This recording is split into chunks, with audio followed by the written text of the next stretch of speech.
Так, ну что, продолжаю я свое движение по акватории Ижевского пруда.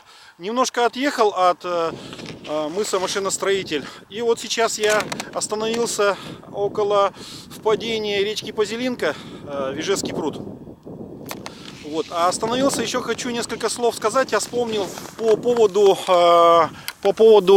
этого мыса Машиностроитель. Тут вот левее есть еще база ИРЗ, где стоят такие кемпинги с саунами. Там они делают прорубь.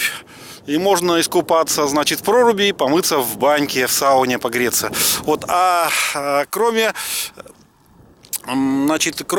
дома Машиностроитель, здесь есть еще такая база Лосиный остров. И вот на самом-самом мыску каждый год делают, такая фирма есть Ишфиш, каждый год делают 19 января Иордань, когда люди на крещение приходят купаться, и они ставят палатку с обогревом, такую разделенную на мужскую и женскую половины.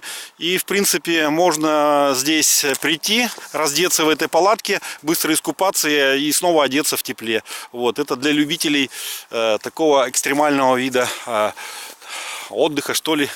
Значит, а впереди у нас вот эта речка Поземь, и немножко подальше объездная дорога, мост через эту речку.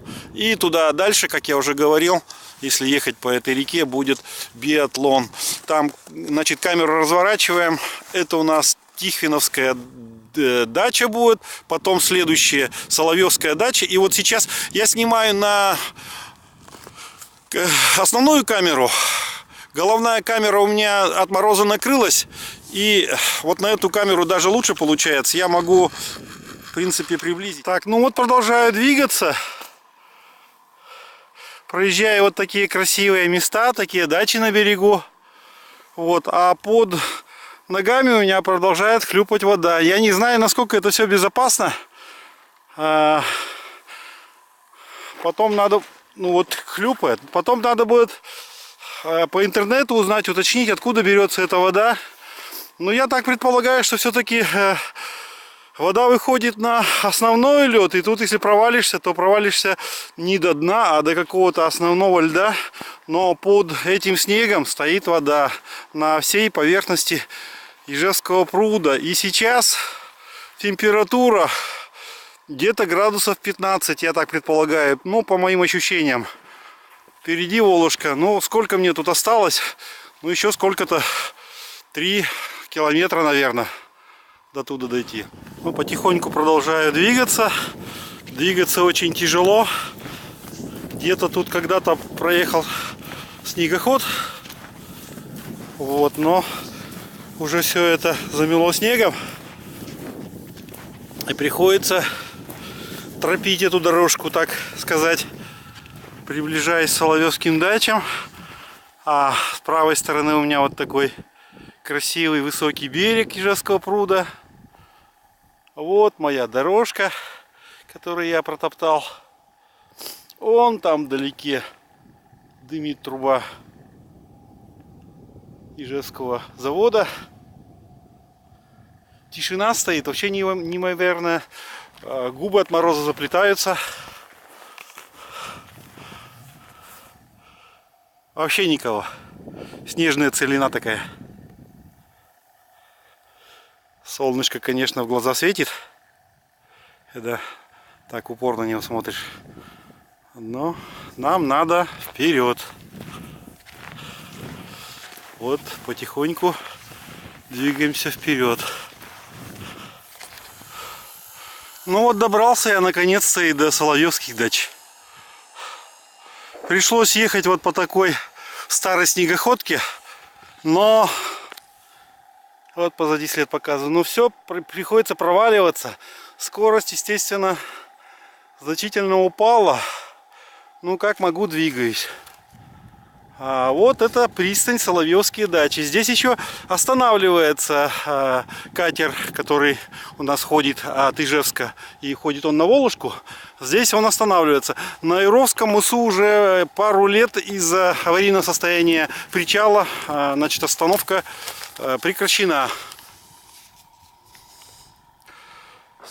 Соловьевские дачи названы в честь инженера-металлурга Андрея Михайловича Соловьева, который имел здесь когда-то давным-давно дачу. Это был известный в городе человек. Он внес большой вклад в столетийное дело Ижевского завода в конце 19 века. И с ним связана такая легенда. Ее описывает ижевский историк, профессор Евгений Шумилов. Вот, по всей видимости, место на Юровском мысу, это вот он там далеко, Юровский мыс, было более привлекательным, потому что за него соревновались два влиятельных человека в дореволюционном Ижевске. Это фабрикант Андриан Евдокимов и вот инженер Андрей Соловьев. И спор двух уважаемых ижевцев должен был решить на месте полицейский пристав. Он заранее известил Евдокимова: если к завтрашнему дню там будет поставлен сруб и пойдет дым из трубы, то это будет ваше место. Если нет, не обессудьте, решит жребий. Ну и фабрикант Евдокимов нанял за 100 рублей артель плотников, печников. Они сумели за ночь поставить сруб, в нем печь. И приехавший к месту Соловьев, пристав и землемер, им оставалось только подтвердить, что это действительно обитаемый дом. Соловьеву пришлось сделать дачу подальше от города, вот в этом месте. Ну, насколько подальше? Ну, километра 3-4 получается у нас. Вот. И в честь его дача, конечно, уже не сохранилась, так же, как и Евдокимовская дача не сохранилась. Сохранилась только дача заводчика, фабриканта Петрова на Волошке, про которую я уже рассказывал как-то. Но мы едем сейчас туда. Ну вот, осталось совсем недалеко до Волошки. Вот она у нас, Волошка. Впереди солнышко закатывается. Время я не смотрел сколько, но предполагаю, что где-то около 3 часов. Вот, сейчас мне остается доехать до моста. Около моста я вытащу навигатор и посмотрю, сколько я пробежал. Вот. И потом двинусь обратный путь. Сейчас еще камеру так проведу, покажу свой след.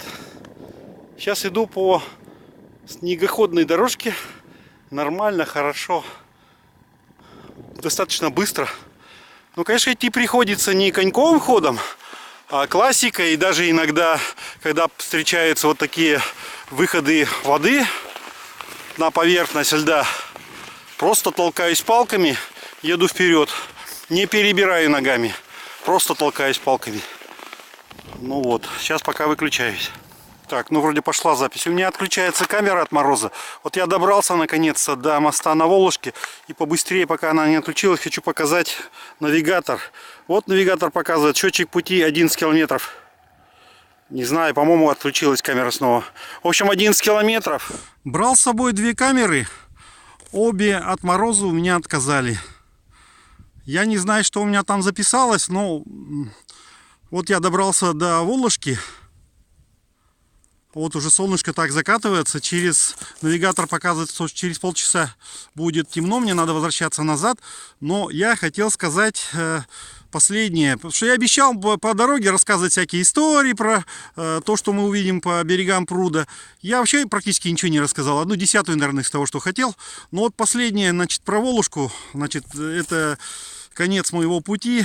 И почему Волошка называется Волошкой? По одной из легенд... Здесь заготавливали много леса, а лес нужен был для сталелитейного завода Ижевска, потому что чугун там добывали ведь посредством древесного угля тогда, специально его древесный уголь готовили, для этого нужен был лес, а лес заготавливали в этих местах, доставляли его волокушами к пристани и уже на баржах переплавляли в Ижевск. Так вот, будто бы от того, что волокушами доставляли лес сюда к пристани, это место так и называется Волошка, Волок. Ну, насколько это достоверно, я не знаю. Вот еще сейчас так покажу всю панораму. И на этом съемки я прекращаю, что мне надо возвращаться.